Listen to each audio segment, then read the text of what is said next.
All right, let's dive right in. We're going to be talking about this really powerful idea from Dr. Russ Harris's book, The Happiness Trap, and it's a big one.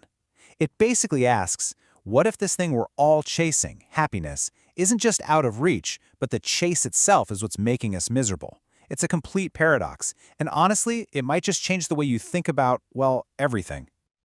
So let's just start with this question right here. Let it sink in for a second. What if all that effort, all the positive thinking, all the work you've put into trying to be happy was actually secretly the very thing trapping you? It sounds completely backwards, I know, but that's the core idea we're going to unpack today. And this isn't just some philosophical idea. The stakes here are incredibly real. Think about this number, 1 in 5.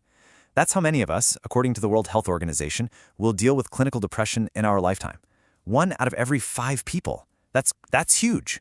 And it's a pretty clear signal that whatever we're doing now, our standard approach to finding happiness, it's just not working. So what's the deal? Why do we get stuck in this trap? Why do our best efforts seem to make things worse? Well, the book argues it comes down to a fundamental mismatch. We're basically using the wrong tool for the job. Here's the thing you have to understand. Your brain's factory setting isn't for happiness, it's for survival. For literally hundreds of thousands of years, its main job, its only job really, was to make sure you didn't get eaten. It's a don't get killed machine, and that means it is constantly, and I mean constantly, on the lookout for danger.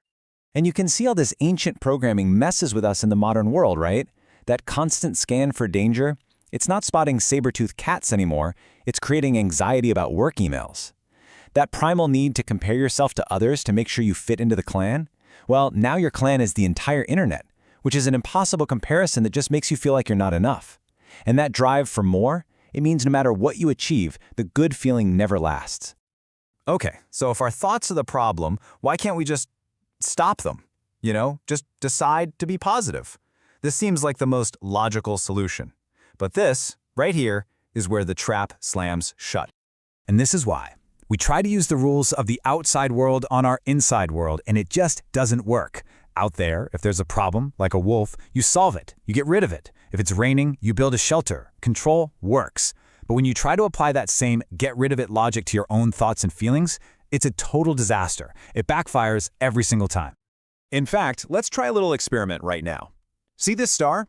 Okay, for the next few seconds, I want you to do one thing. Do not think about the star. Whatever you do, don't think about its points, don't think about its color, just don't think about it. Ready? Go. So how did that go? Yeah, if you're like pretty much everyone else, all you could think about was the star, right? That's what we call the control fallacy. The very act of trying to push a thought away just makes it stick around even more. Now, just imagine that star isn't a star. Imagine it's the thought, I'm a failure. See the problem? So, if we can't win the fight against our own minds, what are we supposed to do? Is there an escape? Well, yes. And it's based on a completely different way of thinking called acceptance and commitment therapy, or ACT. The book uses this perfect analogy. Think about quicksand. What's the one thing you're not supposed to do? You're not supposed to struggle. The more you flail around and fight, the faster you sink. Our painful emotions are exactly like that quicksand. Our first instinct is to fight like crazy, and that struggle is exactly what pulls us under. So the goal isn't to get rid of the quicksand. The goal is to learn how to turn off what the book calls the struggle switch. When that switch is on, you're fighting and you're sinking. But when you learn to flip it off, you can learn to float. And this brings us to the idea of acceptance. Now, this word gets misunderstood all the time. In ACT, acceptance does not mean you like your pain or that you're just giving up. Not at all. It just means you stop the fight. You drop the rope in that endless tug-of-war with your feelings. You just let them be there without the exhausting battle. The other key skill here is something called cognitive diffusion. This one is a total game changer. It's about learning to take a step back and see your thoughts for what they are. They aren't reality. They aren't direct orders from headquarters. They're just words and pictures floating through your head. Okay, check this out. It's a super simple but powerful trick. Say the phrase, I'm incompetent, to yourself. It feels heavy, right? Like it's a solid fact about who you are. Now try this instead. I'm having the thought that I'm incompetent. See that? Can you feel the difference? All of a sudden there's a little bit of space. You're not the thought anymore. You're just the person noticing the thought. And right there, it starts to lose its grip on you. So all of this leads to a massive shift in our goal. If chasing happy feelings doesn't work, what should we be doing instead? And the answer is to focus on building a rich, full, and meaningful life. A life that's guided by your deepest values, not by your fleeting emotions. There's this great metaphor in the book. Imagine you're the captain of a ship, and on the horizon, there's an island that represents everything you care about, everything you value. But here's the catch.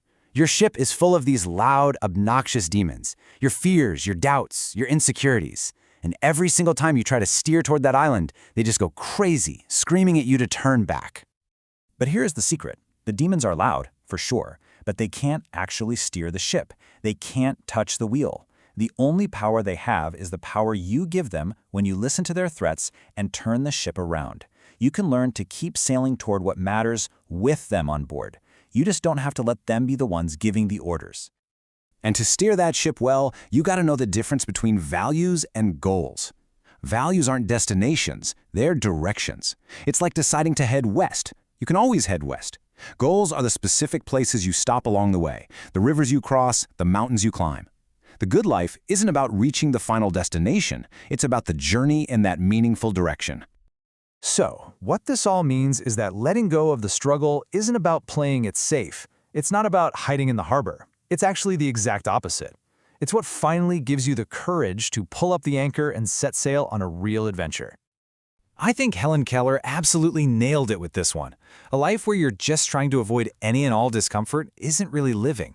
A meaningful life means being willing to feel the whole spectrum, the good and the bad, because you're doing something that actually matters to you. And this quote from Mark Twain just brings it all home, doesn't it? The real happiness trap isn't that you have sad or anxious thoughts. The real trap is letting those thoughts keep your ship tied to the dock, letting them convince you not to set sail on the life you actually want to live. So in the end, that's what it all comes down to. The demons are going to be on the ship, the weather is not always going to be perfect, but you're the captain, you're the one at the wheel. So the question is, what direction are you going to choose for your adventure?